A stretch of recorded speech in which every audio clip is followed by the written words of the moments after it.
which is good. Great, thanks, Tom.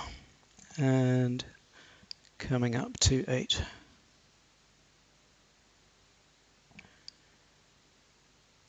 Hello everybody, it's 8 a.m. Eastern Time. It is Wednesday the 20th of December, coming towards the end of 2023, and Merry Christmas everybody. Let us just do the disclaimers as quickly and efficiently as we can. All Bookmap Limited materials and presentations are for educational purposes only and should not be considered specific investment advice nor recommendations. Trading futures, equities and digital currencies involves substantial risk of loss and is not suitable for all investors. Past performance is not necessarily indicative of future results. Okay. And moving along, welcome everybody. Everybody that just said hello in the room. I think we've got a few people on Discord. We may get some people on YouTube in a little while. No, we have. We've got about 5 on YouTube as well. I know we're into Christmas week and we're coming towards the end of the year, and the volatility may become a little bit different at this time of the year. It may become a little bit choppier, a bit thinner. So, please pay attention to the liquidity in each of the markets you trade, because markets can go further than you can imagine with thinner liquidity. Well, I hope everybody is having a good week. I may just start on the slideshow and then we will move on to other things. This is the session, the Wednesday session of the week, where to the extent that we get a chance, we do focus more on technique and mechanics than we do on Friday, which is more about live order flow analysis. So let us quickly move on to the slideshow. First up, the economic calendar, and we've got something at 8:30, the USD current account. It's 8:30 Eastern, so that is during our hour in about 28 minutes. We can turn on the financial news stream for that, but I'm not expecting a huge amount of action. It's not a red item. You can see down at 10 o'clock Eastern again, you've got the consumer confidence and existing home sales, which are a little bit more relevant, and there is likely to be more of a market reaction there. So let's keep moving. Okay, this is just a snapshot of pre-market today. The reason why I'm showing it is because we did actually have some sellers for the first time in days and days and days.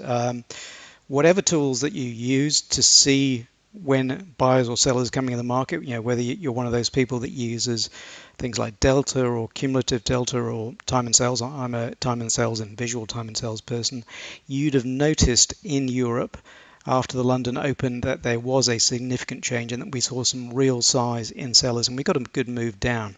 But that being said, we'll look how far they actually got. But first, let's just look at the daily. So, for the last few weeks, we were talking about this little pause here or balancing area before they suddenly shot up, and it has, as usual, gone further than anyone expected. So, when you have these big up runs, we've partly got the Santa rally, we've got the easing of the interest rates potentially, etc., etc. All of these things, the market tends to be euphoric, whether it's up or down, and always seems to go further than anybody expected.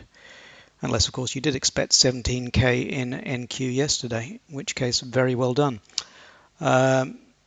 So if we look across at NQ on the daily, you can see that it has breached that 17 level, and we are just back under that as we speak.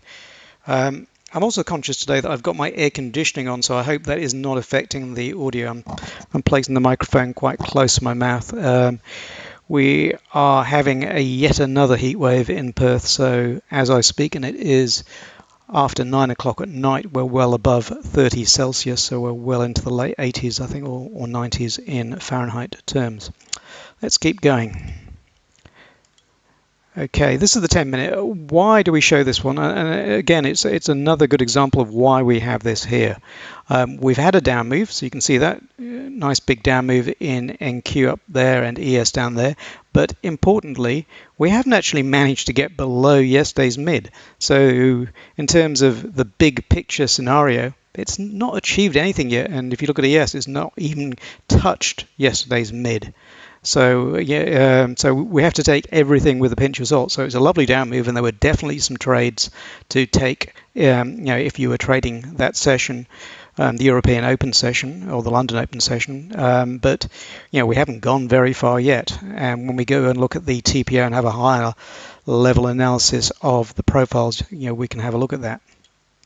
Okay, the range. So we're still getting good range. 87% relative volume. 87 relative volume is still pretty good. And in terms of range, for 90%-ish or 87%-ish, we're smack bang on the average for Europe for NQ and just below it for EU, which would be expected with 90%. The very simple analysis is you multiply that percentage times the average range, which is the second figure here, to get a likely range. Okay, that is oversimplified, and that is not something that I would ever recommend anybody taking a trade upon, but it's just to give you an idea of how far we can go. And one of those reasons that I have it there is to stop myself being dumb. If you're early in the EU range and the NQ might be at, say, 10 of its potential 78 points, and if you let your stop go and you say, oh, I'm only 5 points down, 10 points down, all of a sudden you could find yourself 70 points down. That is one of the reasons why I have it there. We're all human beings and we are all prone to make mistakes. One of the reasons that we try so hard on process and preparation is to cut down on the mistakes, but we will never really be able to eliminate them unless we go with a truly algorithmic or mechanical trading setup, in which case I would probably say you'd make less money overall, that you probably have more opportunities to make money as a discretionary trader, but each to their own. Okay, right. And the final slide, it's something different here. Let me just check that is actually showing. I'm looking up on the YouTube one. This is something I wanted to talk about, and I will get into this after we do the TPO analysis. So this is an equity curve. I just did this challenge over the last week. It's an Apex challenge.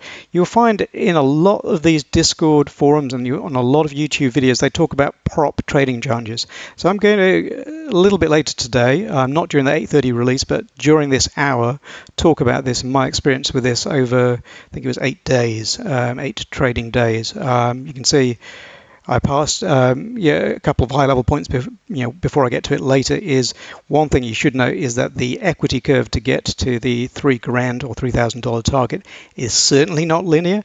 You probably noticed that I became quite a lot more conservative after one big up day as I was preserving that account. Anyway, we'll get to that and the psychology and the rules involved in that kind of thing a little bit during that session, just to show you that that we are interested in what people are doing, and that people like Tom and I are happy to discuss that kind of thing.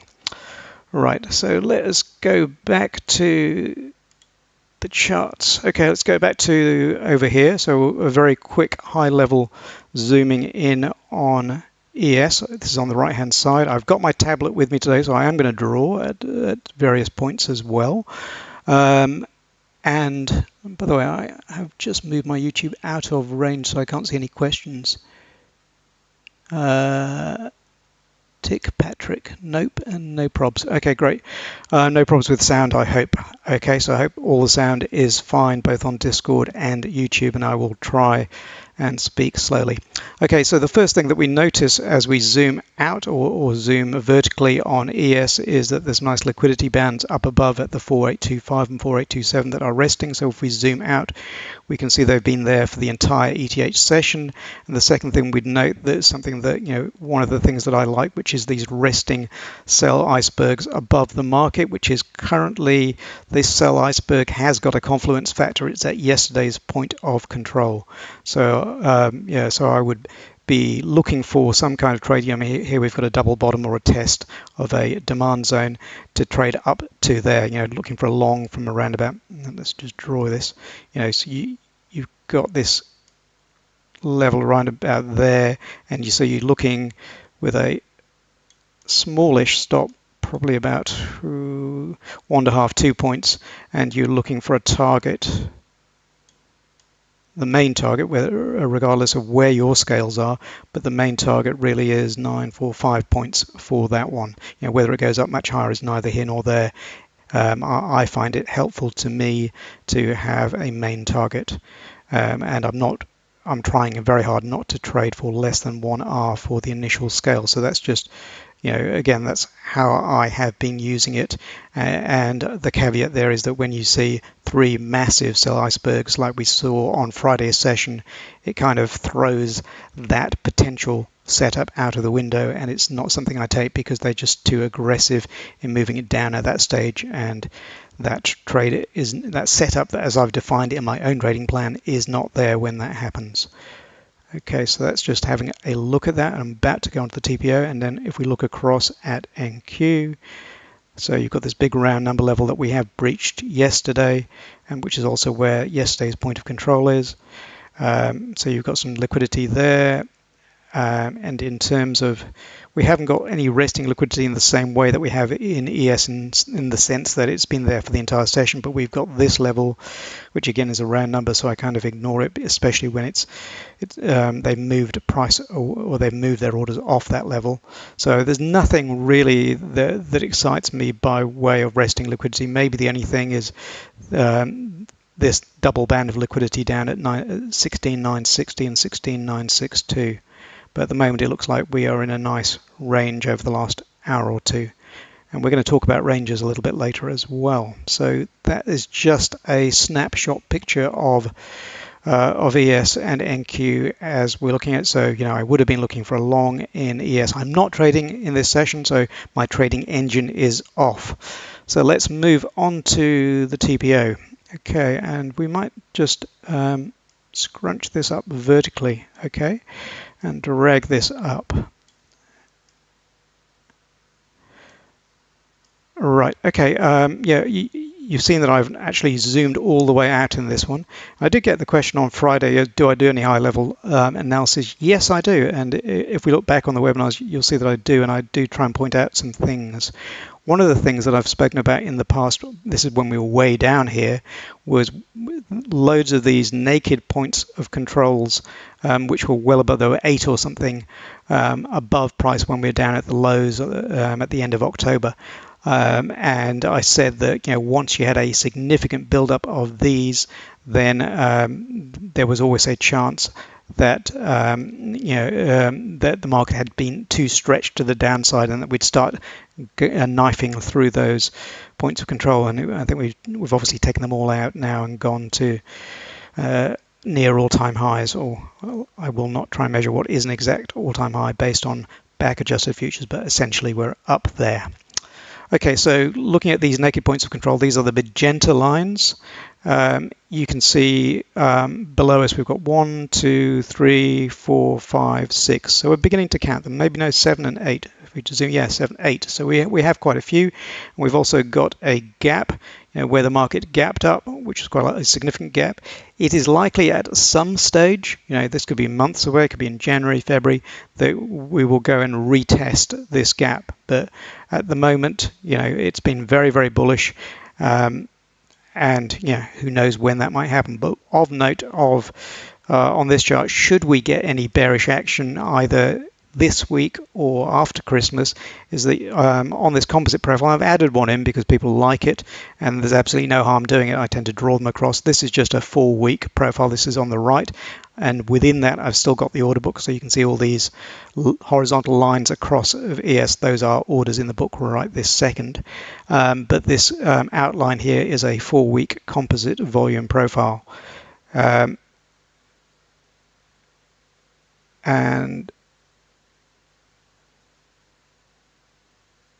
oh, are you not watching the stream? Let me just checking. I've got a question. Yeah, no, the stream is showing. Reframe is asking a question. Reframe, you might need to log out and log in again, because I'm looking at YouTube right this second, and I can see that it is showing me what I am streaming, which is my monitor with a live Bookmap ES and also the TPO for ES over the last few days. It just fixed itself. Great. Okay. So yeah, what I was just pointing out was that we've got this large sort of distribution area now, and that you've got this lovely gap down to the 4.7-ish level. So if we manage to get past this naked point of control, who knows? Maybe we could slip down quickly to there. Anyway, that's just to point out that we have a lot of those naked points of control. And we have had so many up sessions, it's not funny. In fact, we've only had one balancing session, really, that one there, which was last Friday. So it should be interesting to see whether, if there's any reaction to the news at 10 a.m. Eastern, maybe we'll get to tag something below. But again, I cannot predict the future. All I can do is look at this TPO chart and see what it is presenting to us. Okay, so that's, and all these levels that I've drawn across as extending rectangles appear in the VP column on Bookmap, so you can see they will always match up. I've just got a little bit of code that I wrote that turns into cloud notes that Bookmap reads.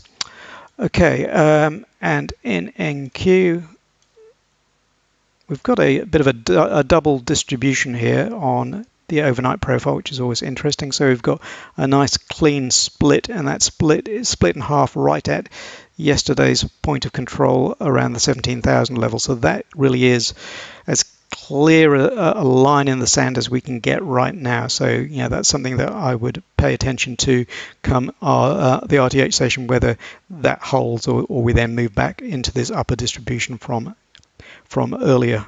But yeah, that's looking like a good line in the sand, and a reasonable probability that we will retag it, given that it is yesterday's point of control. And again, if we zoom right out on NQ, you can see all those naked points of control above us. That just suggests that at some point there'll be a nice down move to go and retag some or all of them. Okay, let us get back to there, and let me do a time check. 8:17, so we've got 13 minutes before the news release. We will watch it. I'm again expecting absolutely nothing. Turning our attention to what's on our Bookmap again. So I've actually removed one of the Cloud Notes columns on ES and NQ. By the way, this is the unfiltered on both. And if for people that aren't using TraderMap Pro, the best use case I have for it at the moment is a high-level analysis of NQ. It's still quite good on ES if I click that one as well, but for a higher level analysis of seeing where levels are staying and might be of use either as magnets or support resistance. So yeah, in NQ, when I'm trading, and I'm not trading live right now, I will often have this screen, the NQ screen, on its TraderMap Pro filtered, and again it's only filtered to show orders that have not changed by size or by price. So it's basically orders that are static in quantity and price level. And ES, I will generally have it on the unfiltered so I can see the stops and icebergs, and I don't find that the algo bands, which are these bands, if I click this one, these bands here above and below price in NQ, they're not quite as distracting as they are on NQ. So in ES, it's much better, it's much cleaner, is what I'm trying to say. But the only thing is that means I've got to have a keyboard shortcut, which I do, so I can quickly flick over to it and see anything interesting by way of these icebergs, that this buy iceberg here, or any huge stops or not. You'll notice today, for the purpose of this webinar, I have shoved on a market pulse oscillator, the price change oscillator. There is a reason, because I want to get into mechanics and to talk about oscillators and indicators just generally. So in terms of ancillary topics for today's session, it is this, how they relate to price action, why I don't tend to use them, but why they might be useful to you, and also to have a chat about some of these prop firm challenges, because I think that would be of interest to a few people, because I do believe they are quite popular, especially at the moment. There is a lot of competition amongst these prop firm providers, and they're now beginning to have really different terms and conditions, both in relation to the challenge themselves, and then the way that you then have to continue in order to get paid, or even the payment terms. So it is worth having a little bit of a chat about them, because I've been around a few years, and I've got a little bit of history in terms of what I know about them. Okay, right. So it's 8. So we've got a 10-minute gap here. Okay. Let's talk about the price change oscillator here in Market Pulse, in ES, and in NQ. NQ is what I look at in ETH more, and I'd say that in my ETH trades, especially my Asia and European session, remember I tend to segment the ETH session into lots and lots of individual subsessions. You know, I could rattle them all off, maybe I'll put them in a table and put them on a slide one day. But in ETH, I'm looking more at NQ because it will have significant moves versus the very, very small moves in ES. Today is somewhat different because we've had relatively real volatility in ES. But even if I don't go and zoom in on some of this stuff, but if we just look, this is me not touching this chart, so this is not massage in any way. I'm over here on the left looking at the NQ, and I will now dig out the pen and the tablet, and we start looking at some of these little oversold and overbought regions, and then we relate them back up to here. For example, if we had been looking for a long, again, I'm doing the idealized approach. I'm not doing necessarily a realistic approach. I mean, because we haven't done any preparation here. So this is a spring, and this is often what happens on springs. It'll have more than one attempt at a breakout failure in that direction, and it'll test and test again until it's got enough fuel, and then it will often go up.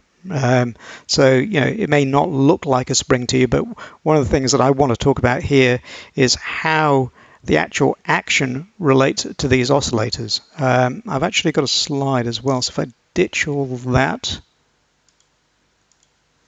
Okay, I've got a slide of something from my 10 seconds. Again, this is just, I've taken the time off it. This is a 10-second NQ chart. It's a random bit of chart. And I want to relate this to how those oscillators, or for example, the price change, and we're going to go through the definition of the price change oscillator. And again, what I talk about can relate to any oscillator. An oscillator, where's my pen again? Let's have a look.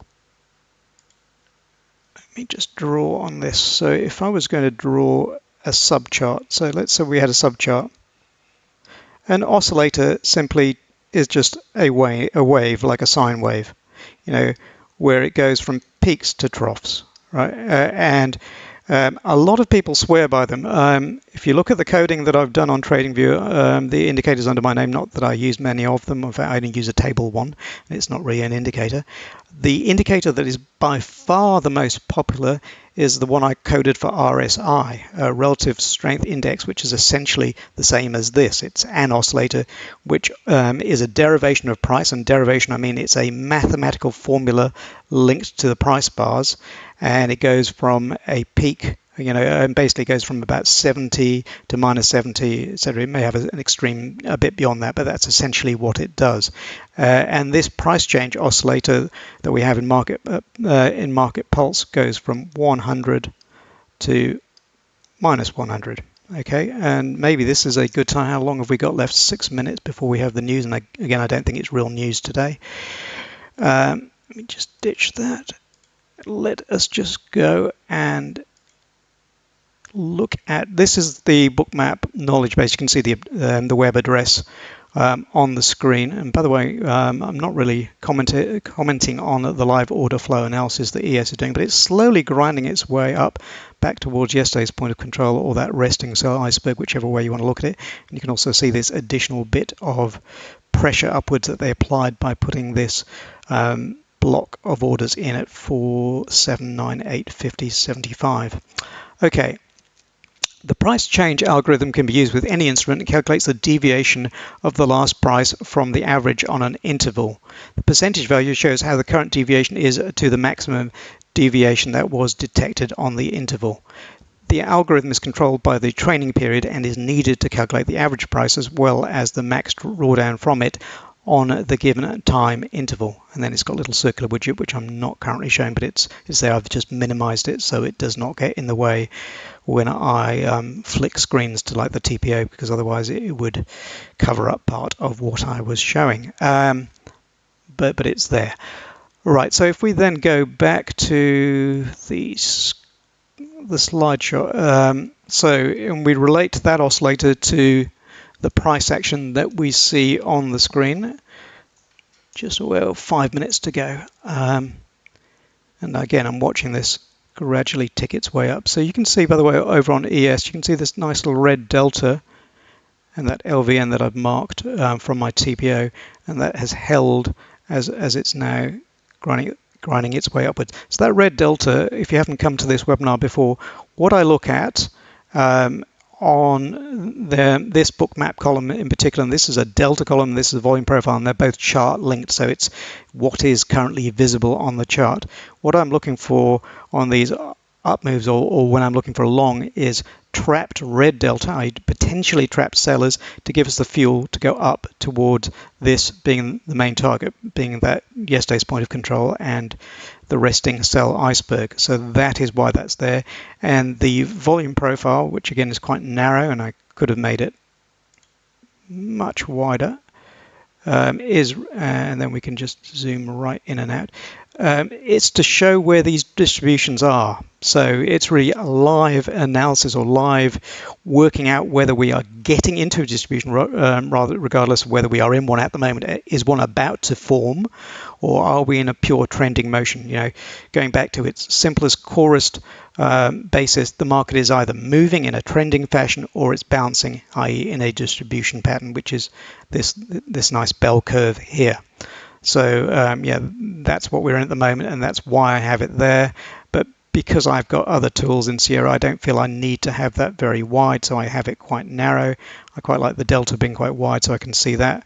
Again, I'm not showing the numbers because I have those numbers in Sierra, so I don't need to show them. And I'm also trying to fit in two symbols, being ES and NQ, side by side, to show you that having them side by side can help you in some ways, but this is not the screen, this is not the monitor that I normally have those on when I'm actually trading. So it's all scrunched up on this monitor, but it's actually a good monitor for presenting webinars, so that's why I've got them on here.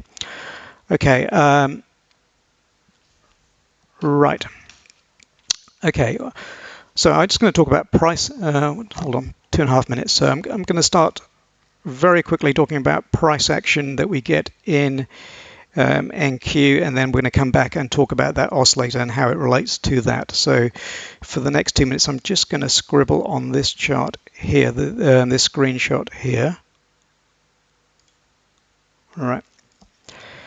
And we're going to imagine, for example, say, this was a supply zone. Just imagine, I don't know what was there, and that is not the point. The point is that if you go into your NQ or ES when it's volatile like this, and you see the return path of price from a low, which is a nice significant low, and you would have not had a nice little tail on your candlestick if you're into candlesticks there. All these numbers, by the way, are just rotations on this 10-second chart, a minimum 2 bars, and their rotation in tick size. So this has got nothing to do with delta or volume.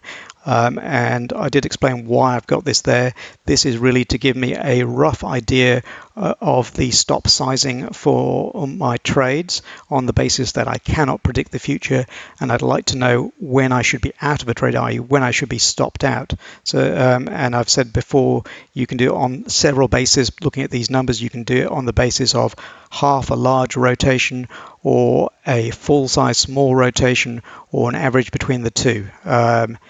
And some people do this on rotations averaged out over an entire session for the last X weeks. I don't. I find that the market is too changeable, especially with the sub-sessions that we had. We have it in ETH, and if I use rotations, which might be an average of, say, the Japan opening session, they're completely irrelevant to the rotation sizes that we might have on the London Open. So that's why I use live rotations. Anyway, what is my point here? My point here is that if we are trying to get back to here, to the supply zone, to take a short here, so we're trying to take a short somewhere in this region here, right? What you'll often find, and I ask you to go into your own charts, short-term time frames, and have a look. What you'll often have are these really choppy channels. You can draw some nice trend lines all the way up, but you'll often see that is how they do it, right? Oops, 8:30. Oh dear. Let me get my cursor back so I can turn on that news feed. We've had absolutely no reaction, so there is no point turning on the news feed. So it was a non-issue. So yeah, we can just keep going on technique and talk about price action. But yeah, normally when we have a news release at 8:30 a.m., I'll draw a horizontal line here from where price was exactly before that release, and then they'll ordinarily, if it's a significant release, be some volatility away, whether it's up or down, and we'll comment or we'll watch order flow and see if we get any setups based on that. But here, absolutely nothing. So I think we can disregard this one completely and keep talking about what we were talking about and assume that we may get a bit more volatility or reaction at the 10 a.m. Eastern release, which is that housing stats, etc. Okay. Right, so I was talking about price action, and I'm going to relate this across to that oscillator definition in a second. Right, so I think I'm going to try and start doing that now. Maybe I'll do it with, you've got the screen, so if you watch this in replay, you can always go back to that screen. So I'm just going to ditch all of that, and I'm just going to start talking about it. So let us go to here. So this is a completely blank piece of paper where I can type.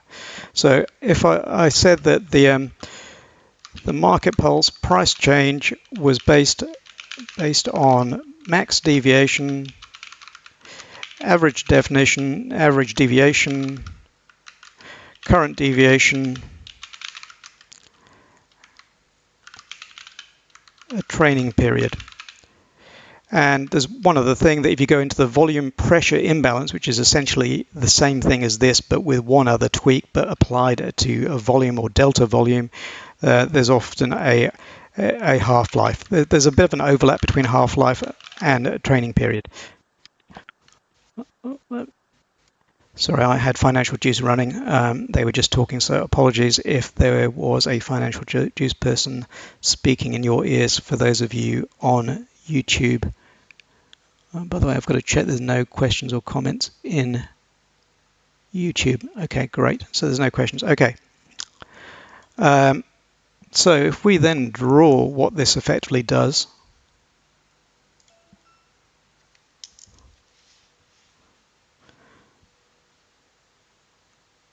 so if we've got price, so let's just say we've got bars,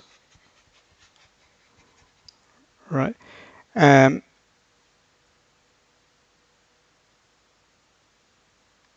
Okay, and we are here or we're here. So we're just looking at two positions, X and Y. Okay, what that market pulse will do, and say that the look back period is, say, 10 minutes, and 10 minutes is theoretically longer, is about that length, so it's longer than this, right?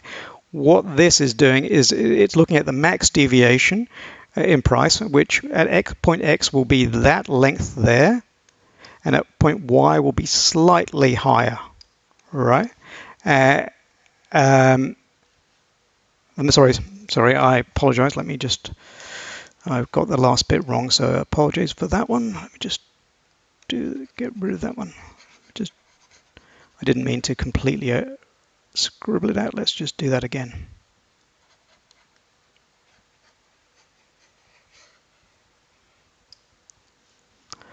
Okay, and let's make our deviation, our look back period that length. It's a little bit hard to talk about formulas and present it and just essentially just draw it off the hock. But what the idea is, say this is the low during this period, this point here, or this line, right? And if we have point X and we have point Y, the maximum deviation, and this, and it hasn't, price hasn't shot up any higher. You can see where price has gone. It's gone from here, along here, squiggly line up there, up there. So the maximum deviation has been at X, from this peak here, all the way down to this dotted line there. And at Y, the maximum deviation is that, right? And what the price change algo will tell you is, let's call, I'm going to have to do some algebra, I'm sorry about this.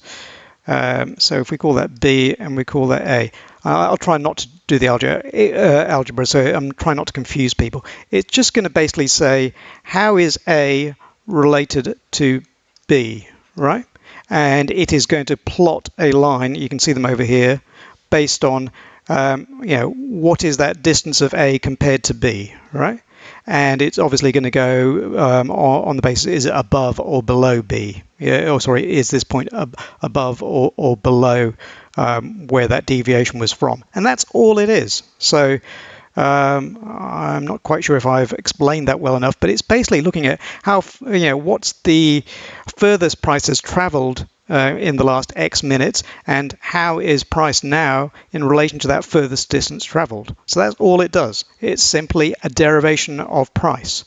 So when you look at this kind of thing, what I'm trying to say to people is you need to understand the definition behind it and see if that can then help you.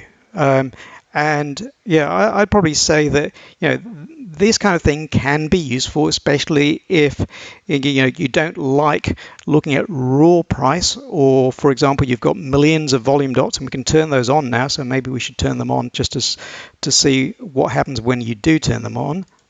So if we turn those on, so we turn on all the volume bars and all the volume dots, and we can make the dots much bigger like that, right? If you have that, if you have your setup like that, I can't actually see the raw price action anymore, right? So if I turn those off now, I can equate that to the screenshot that I had here describing those channels and describing how price went from the low back to a supply zone and a potential short. And I can understand how price travels in these little channels. Or flags, or whatever you want, or pennants, whatever you want to call them. But if I cover this with dots and bars and stuff, I can't see that action. And I explain to people why I like raw action, and why I don't mind certain oscillators, and why I don't tend to use them, but how they can be really, really useful for helping you, especially if you want a little bit more certainty in terms of your executions, why those things can be useful to you. Okay, where were we? Okay, we're here. All right. Okay, and so that's essentially what this is, which is the market pulse price change. And so, if you're at, if the distance between or the maximum deviation in price right now is huge compared to how it's been previously, you're obviously going to get to this overbought or oversold level, depending on whether you're above or below where you've recently been. So that one is quite self-explanatory. And if I take the same terminology and just apply that to the volume pressure or the volume pressure imbalance, it's exactly the same as that. There are some nuances in terms of you have inputs on setting the look back period and the training for a half-life. And a half-life is simply, the best way of describing a half-life is what strength or what relevance do you give to the previous bars. As a bar, like 10 minutes ago, how relevant do you want that to be in the analysis of this oscillator? And with a half-life, you can change the relative strength or the strength of how much bias you give really old bars. That's all the half-life really is. But that's what I want to explain to you. I don't think they're very expensive things that Bookmap are offering, but I just wanted to explain what they are and why they can be useful. Sometimes with the data that you're looking at, price is probably one where I wouldn't necessarily use it because I really love looking at these patterns, and I can read these patterns and I can understand how distributions form.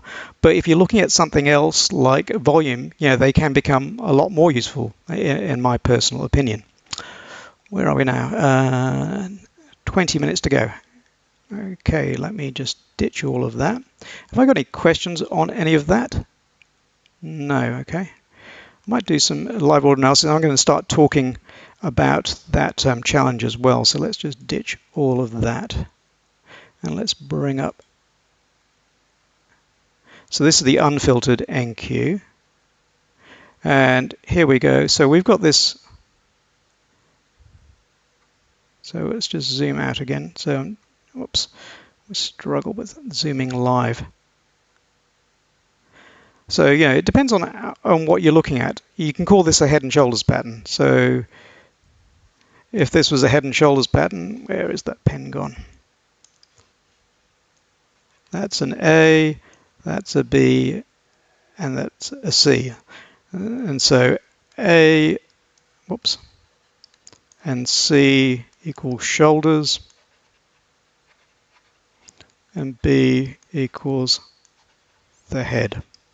So so what you're looking at there is a classic head and shoulders, and it's a question of whether you get in at B, which is the spring, or C, which is the shoulder of this pattern. It's all the same, which is it's supply and demand. It's the edge of a range or a distribution, and you're going towards something that is a technical thing, which is the resting iceberg, the resting cell iceberg, and also something which was a former HVN, a point where most of the volume was traded yesterday. So you've got a confluence between factors on different time levels, and that's why this one becomes more interesting, because it's across different time frames. Okay, I am just going to I'm on a separate screen, but I'm going to drag something over in a second, which is the screenshot that I had of that equity curve on the Apex challenge. And I just wanted to talk about that. We've only got 20 minutes left, but I just want to talk about it. So there it is.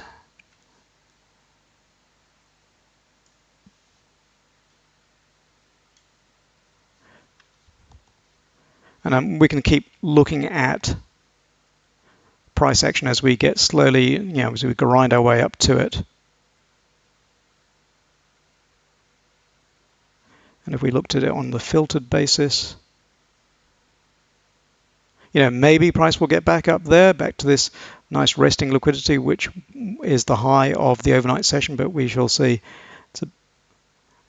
I ordinarily say we're not going to go in a straight line. I know we've been very, very bullish recently, but we're probably likely to chop all over the place, even if we get up there.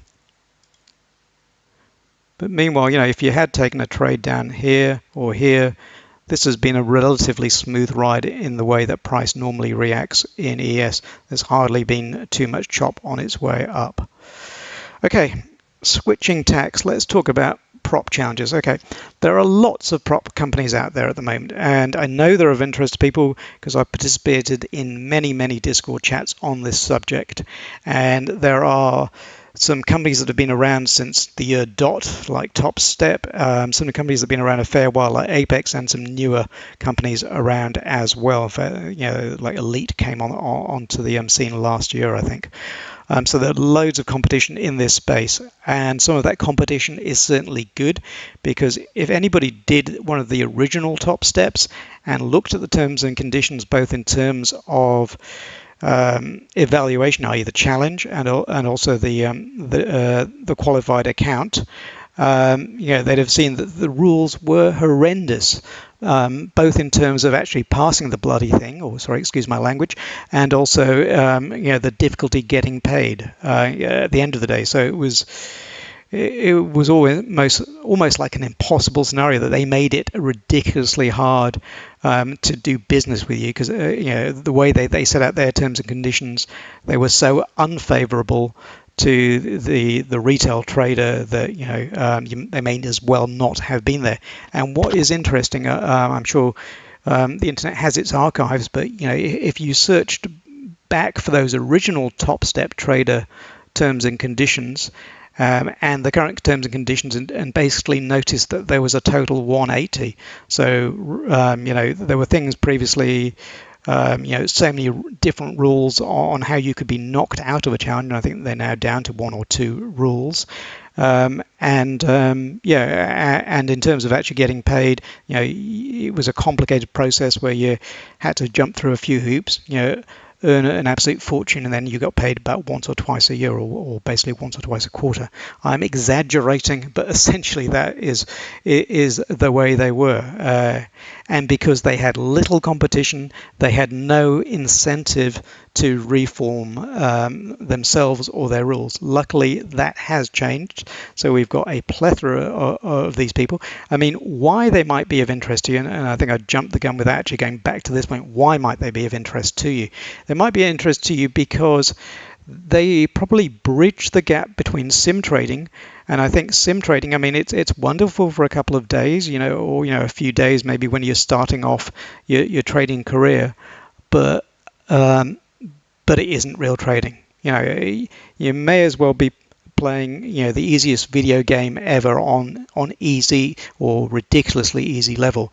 And where you've got 1,000 different lives, because it does not matter. That's essentially how I'd quote sim trading. It does not deal with any of the psychological challenges or the mental challenges of trading. And I'd say again that the mental challenges are one element. Without an actual trading edge, your plan with your setups having a positive expectancy overall, all the psycho babble is totally and utterly irrelevant. But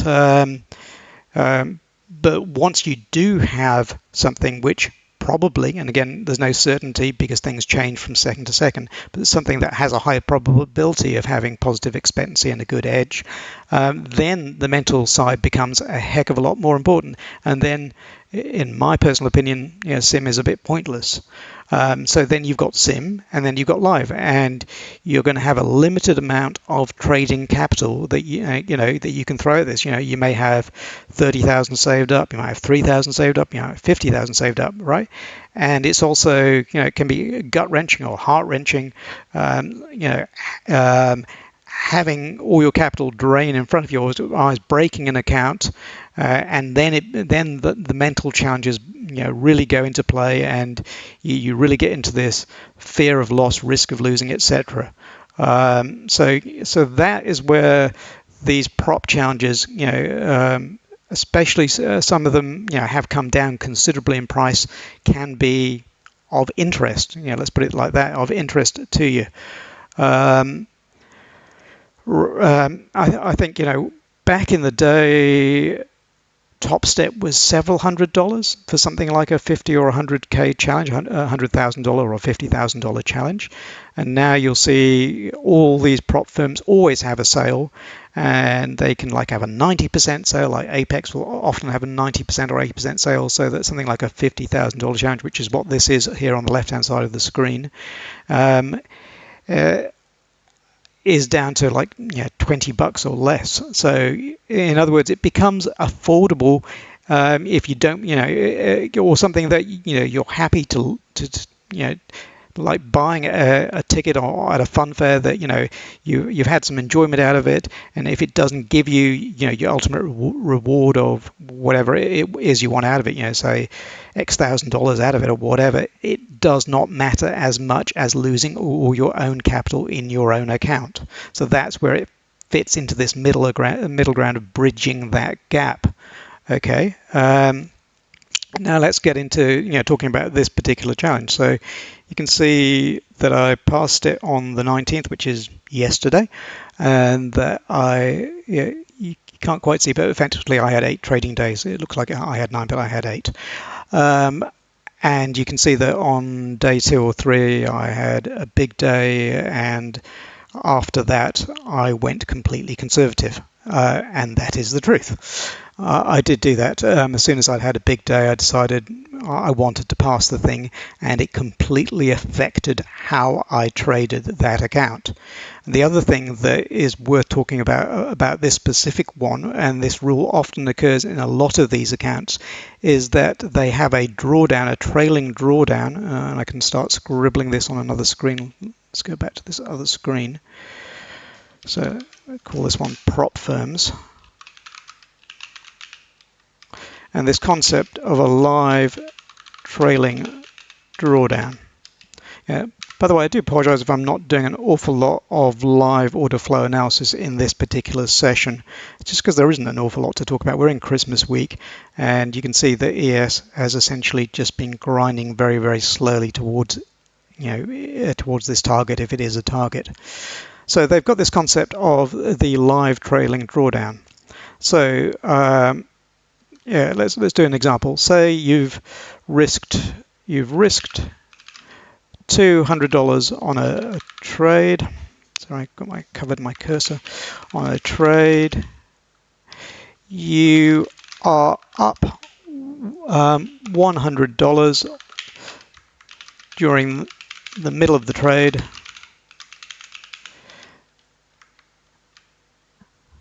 And then before you get to your target,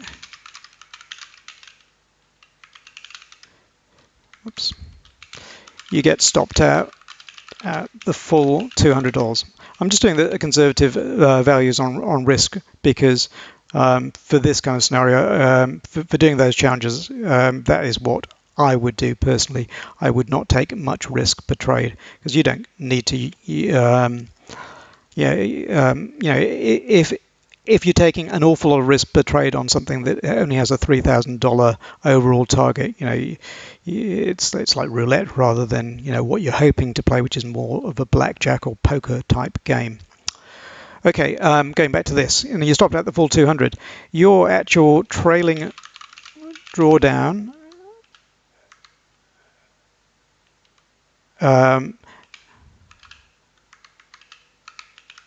has gone up by that $100 immediately during the middle of your trade.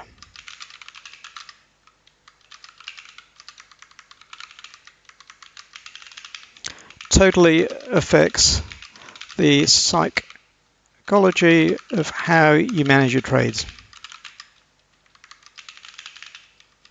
If I now draw, what we were just talking about in NQ. So if I'm saying that in NQ, it's quite often we are in these choppy channels, going up and down, up and down, up and down. We're trying to get from here to there, but it's quite possible that on one of these chops we're going to get stopped out. Right. So there's a danger there that you can get all the way up there. Your trailing drawdown, which is like $2,500 on a 50,000 account, will suddenly have been gone up by $200 or $300, and you don't have a winning trade. So what I'm trying to say is that it is not reflective of what you're actually doing in your trades as opposed to a static trailing drawdown. There's a question from Patrick.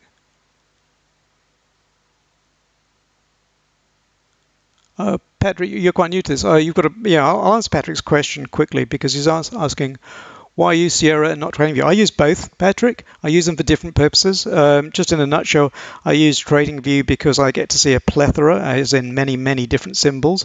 The markets are all very, very interlinked. And if you trade ETH especially, you need to be abreast across a lot of different things to understand what might actually be moving price. It's often not just the market that you're looking at. So that's the reason why I use TradingView. Sierra it's like a box of tricks. There are so many different things that you can do inside that, and it's also exceptionally good in terms of how you can manage your trades or algorithmically get into trades or get out of trades.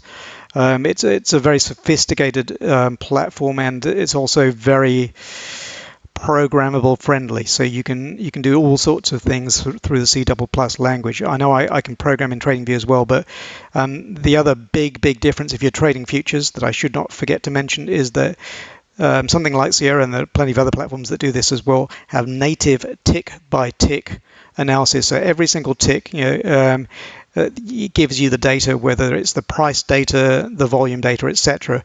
Whereas something like TradingView, it's on a per second basis, so it's not the actual individual ticks, and the market moves by ticks, not by seconds. So I like the fact you have the raw data, so that when you have things like volume profiles, it's a lot more accurate. Even VWAP is a lot more accurate in something like Sierra or IRT. Ninja can be turned into tick by tick as well, and depending on how you use it. But TradingView does not have that. So that's the answer to your question. Okay, where are we? 5 minutes to go. Let me just ditch all of this. Yeah. I'd be very remiss if I didn't do some live order flow analysis, because this is the breakfast session and we need to talk about what might happen in the session. We can't just say, oh, it's likely to be bearish or bullish. We've got to give some basis on which different probabilities may play out. Okay, so we finally had a little move away from this resting sell iceberg in ES, and again, one of the reasons I've said this about these distributions, and this is a perfect little range distribution, nice bell curve. You've gone from one part of it to the bottom part of it to the top part of it, and I tend to scale halfway up those distributions, provided I've got my 1R. There is always a danger, because this is the midpoint, that it will get to the middle and then come back. And sometimes it'll go all the way to the end and come back. And sometimes when you get to this point here, you might be within 2 ticks of your target or 1 tick of your target. The risk to reward of destroying your trade, it changes on every single tick. And the risk to reward suggests that you do take a large part of your scale there and then, so you don't lose it, because the risk reward becomes very unfavorable if you don't take it. Okay, so we've got in NQ some nice liquidity bounding or ranging price action. So we're in this little hub here between 88 and 78, nice 10-point range. And ES, you can see that we're between 1350 and 9. So you've got a 4.5-point range. So they're both in pause mode, pending the RTH session and pending that 10 a.m. news release. So what I would be expecting is that we'd have quite a choppy session. If you look at yesterday's session, even though we did go up, it was quite choppy. So because the markets tend to be thinner at this time of the year, coming right up to Christmas, and because we've also had most, or if not all, of our Santa rally, I'd expect there to be two-sided trading. So I'm suggesting that there'll be both longs and shorts, good longs and good shorts, available during the RTH session, and that some of these resting liquidity areas might be quite useful to, when we get to the RTH session. Okay, so I'm very quickly wrapping up my thoughts on these prop challenges. Okay, to summarize, I'm not going to write this down, but I do think they bridge a gap, a middle ground. I think it's probably a necessary bridge, because it takes you out of that realm of sim trading, which is next to useless.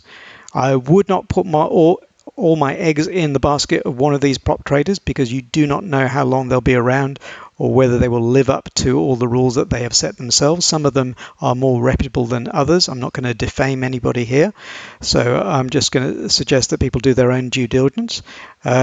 Yes, they have a better track record in the last year or two of paying out, so that both the rules to get paid real dollars are based on your qualified account, and the steps